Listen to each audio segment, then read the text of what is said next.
উন্নত ৰণনীতি সম্পূৰ্ণ সাজু সকলো ৰাজ্য কেন্দ্ৰীয় শাসিত অঞ্চললৈ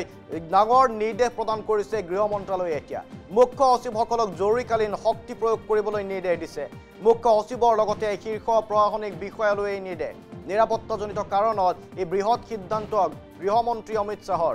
অসামৰিক প্ৰতিৰক্ষা আইনৰ অধীনত এই জৰুৰী নিৰ্দেশনা জাৰি কৰা হৈছে গতিকে যুদ্ধ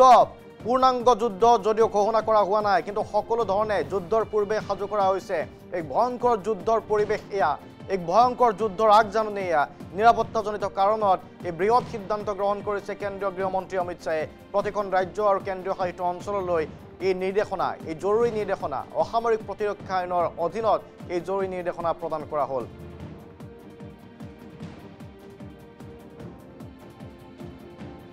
ভাৰত পাকিস্তানৰ মাজত অব্যাহত আছে উত্তেজনা অপাৰেশ্যন সিন্দুৰ খেতিয়ত সমকি ৰোৱা নাই অপাৰেশ্যন সিন্দুৰে পাকিস্তানক যদিও সুযোগ দিয়া আহিছে বাৰে বাৰে কিন্তু তাৰ পাছতো পাকিস্তানৰ স্বভাৱ সলনি হোৱা নাই পাকিস্তানে আক্ৰমণৰ দুঃসাহস কৰি আছে অপচেষ্টা চলাই আছে যাৰ প্ৰত্যুত্তৰ দিবলৈ ভাৰত সম্পূৰ্ণৰূপে সাজু আৰু সেই প্ৰত্যুত্তৰ ভাৰতে বাৰে বাৰে দিছে পাকিস্তানৰ ভিতৰত গৈ ঘৰ মে ঘুসকে মাৰেংগে যি ধৰণে কৈ আহিছিল আৰু একে ধৰণে কাম কৰিছে পাকিস্তানৰ ঘৰৰ ভিতৰত গৈ আক্ৰমণ চলাই আহিছে কিন্তু তাৰ পাছতো পাকিস্তান শান্ত হোৱা নাই তাৰ বাবে আজি মুখ্য সচিবসকলক জৰুৰীকালীন শক্তি প্ৰয়োগৰ নিৰ্দেশ প্ৰদান কৰিলে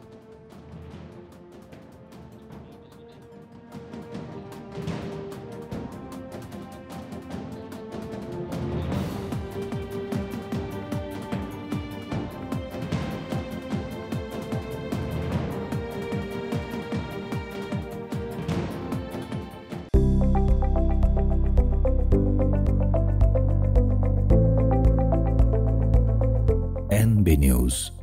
সহজ সৰল ভাষাত নৱভাৰতৰ কথা।